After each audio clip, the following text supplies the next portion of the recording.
बिस्मिल्लाहिर्रहमानिर्रहीम, अस्सलाम वालेकुम। मैं हूं मखदूम शहाबुद्दीन। 16 अक्टूबर 2025 जुमेरात का दिन। नाज़रीन कराम, तालिबान की हुकूमत का इस वक्त कबाड़ा हो चुका है, लेकिन तालिबान रजीम शरारतों से बाज नहीं आ रही। सीज फायर का ऐलान तो हुआ, लेकिन अफगान तालिबान ने एक नई शरारत कर दी है और इससे यह वाज़ेह होता है कि बहुत बड़े पैमाने पर शरंगेजी जो है वो प्लान हो रही है।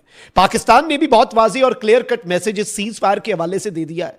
रात गए भी कुछ पुरस्कार डेवलपमेंट्स हुई हैं और इस सबके अंदर तालिबानी एयरफोर्स रीसर्फेस कर रही है। यानी अफगानिस्तान के पास एयरफोर्स जो थी, जो कि तालिबान के हुकूमत में आने के बाद डिसफंक्शनल हो गई, अब एक मरतबा फिर अफगान तालिबान जो है उसे ऑपरेशनलाइज करने की कुछ कोशिशों में मसरूफ अमल नजर आ रहे हैं। And obviously they want to use it against Pakistan. लेकिन किस तरह से तालिबानी एयरफोर्स का पाकिस्तान ने कबाड़ा निकाल दिया है, इस हवाले से भी कुछ डिटेल्स हैं, इंटरेस्टिंग हैपनिंग्स हैं। अगर अभी तक आपने इस वीडियो को लाइक नहीं किया तो लाइक जरूर कर दें। आपके लाइक्स और कमेंट्स हमारे लिए बहुत ज्यादा इंपॉर्टेंट हैं। जिन लोगों ने चैनल को सब्सक्राइब नहीं किया वो सब्सक्राइब भी कर लें और कमेंट सेक्शन में पाकिस्तान जिंदाबाद का नारा आपने लाजमी कमेंट करना है। नाज़रीन इकराम, इस वक्त सूरत हाल क्या है? सबसे पहले तो आप सिचुएशन को समझें। पाकिस्तान के वजीर दिफा जो हैं उन्होंने पॉलिसी स्टेटमेंट दी और जाहिर बात है ऐसे सिनेरियो में जो डिफेंस मिनिस्टर है उसकी स्टेटमेंट की इंपॉर्टेंस बढ़ जाती है। उन्होंने कहा है कि अफगान तालिबान इस वक्त भारत की प्रॉक्सी बने हुए हैं। मैं नहीं समझता कि यह सीज फायर ज्यादा देर निकल पाए। अफगानिस्तान सीज फायर की खिलाफ वर्जी करता रहा तो हमें जवाब देना पड़ेगा।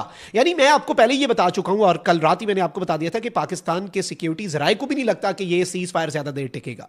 इस वक्त एक जानिब तो अफगान तालिबान के अंदर जो है वो एक खलीज पाई जा रही है। एक जानिब जो मुल्ला याकूब है वो हैं, दूसरी तरफ से राजुद्दीन हक्कानी और जो मकामी कमांडर्स हैं they are now acting on their own. वो किसी की डायरेक्शंस नहीं ले रहे, वो रोग हो चुके हैं, वो रोग एलिमेंट्स बन चुके हैं जो कि पहले भी थे। तो जाहिर बात है कि ये सीज फायर ज्यादा देर टिकता हुआ नजर नहीं आ रहा और पाकिस्तान ने भी एक बहुत बड़ा डिप्लोमेटिक मूव खेला है। और इस सब के अंदर हमें यह भी पता है कि अफगान तालिबान एक मरतबा फिर अपने जख्म चाटेंगे। भाई 11 और 12 अक्टूबर की दरमियानी शब जो इन्होंने हमला किया उसके बाद 5वीं दफा सीज फायर की जो रिक्वेस्ट की हमने एक्सेप्ट कर ली थी ना, तो फिर 14 और 15 अक्टूबर की दरमियानी शब इन्होंने क्यों हमला किया और फिर इन्होंने सीज फायर की रिक्वेस्ट की। अब पाकिस्तान ने इस दफा कहा है कि 48 आवर्स का यह सीज फायर है जो कि 17 अक्टूबर शाम 6 बजे खत्म हो जाएगा। उसके बाद हम दोबारा से ठुकाई का अमल जो है वो शुरू कर देंगे।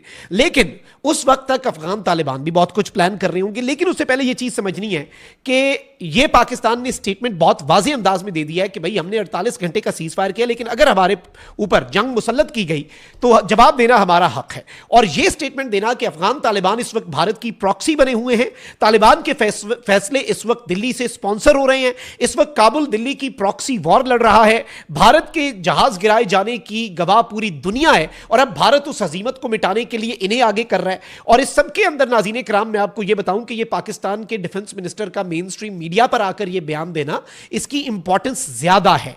और इसमें यह अहम चीज है नाज़रीन कराम के इन्होंने कहा कि अफगान तालिबान की नीयत ही नहीं कि यहां अमन हो। अगर इन्होंने जंग को बढ़ाया तो अपनी पूरी ताकत से जवाब देंगे। कुछ दोस्त मुबालिक गुफ्तु शनीद की बात कर रहे थे, तब हमने फैसला किया था कि वहां जाकर बात करें। वीजों के लिए उनको कहा था, लेकिन जंग शुरू हुई तो हमने अपनी वीजा दरखास्तें जो हैं वो भी वापस ले ली।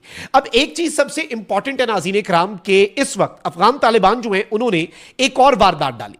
अफगान तालिबान ने और ज़बीउल्लाह मुजाहिद ने यह कहना शुरू कर दिया कि पाकिस्तान की रिक्वेस्ट पर हमने सीज फायर के ऊपर एग्री कर लिया है, but it is not the case. Pakistan ने क्या किया, ये इनकी शरारत है ना, ये पाकिस्तान को इश्ताल दिला रहे हैं और ये सब कुछ क्यों कर रहे हैं भारत की ईमा पर। 14 और 15 अक्टूबर की दरमियानी शब जो हुआ सो हुआ।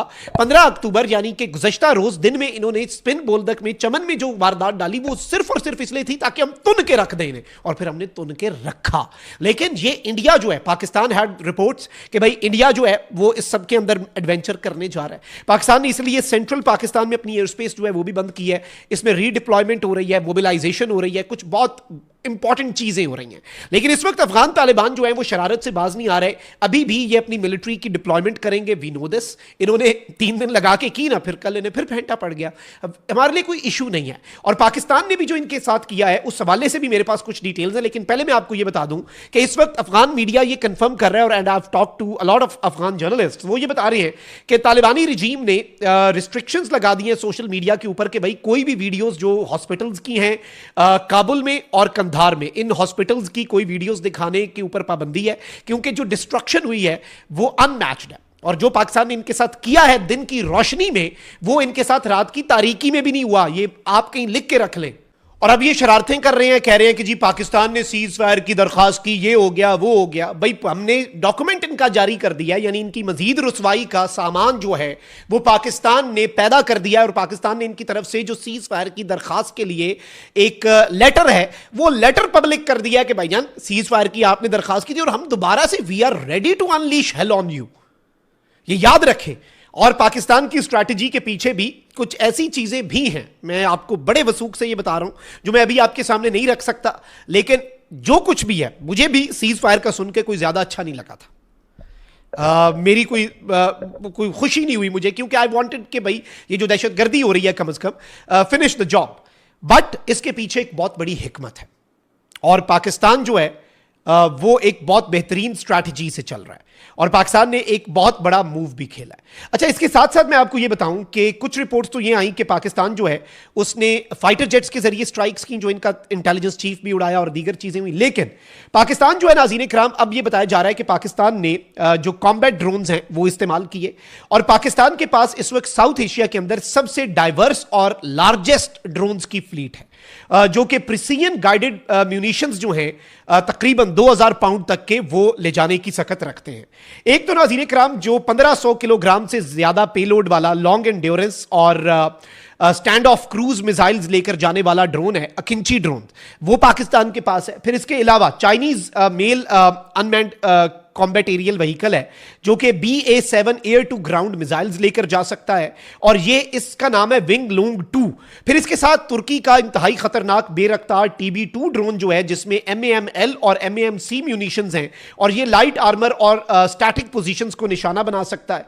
फिर इसके साथ पाकिस्तान के पास CH-4 जो कि चाइना का मीडियम अल्टीट्यूड ड्रोन है वो भी है AR-1 मिसाइल्स के साथ, जिसमें FT-9 और FT-10 गाइडेड बॉम्ब्स होते हैं। फिर पाकिस्तान के पास शाहपर 1, 2, 3, शाहपर 1, शाहपर 2, शाहपर 3 और बुराक, ये पाकिस्तान के अपने इंडिजिनस ड्रोन्स हैं जो कि बहुत लेवल पे और बर्क लेजर गाइडेड मिसाइल्स हैं इसके साथ। और ये एक पूरा पैकेज है जो साइलेंट है, प्रिसाइज है, स्ट्रेटेजिकली डिनाइबल है और पाकिस्तान बेहतरीन अंदाज में कार्रवाइयां डाल सकता है। तो पाकिस्तान एयरफोर्स ने जो कमाल किया है कल के दिन में वो पाकिस्तान के ड्रोन्स ने किया। और याद रखिएगा the next stage of drones और फिर उससे भी अगली जो है वो लेजर्स की है। खैर इन अफगानियों के लिए तो अच्छा इंटरेस्टिंग बात, हमने अपने बुजुर्ग फाइटर जेट्स जो हैं मिराज और उन्हें भी इस्तेमाल कर लिया और इनके लिए वो भी काफी है बाय द वे।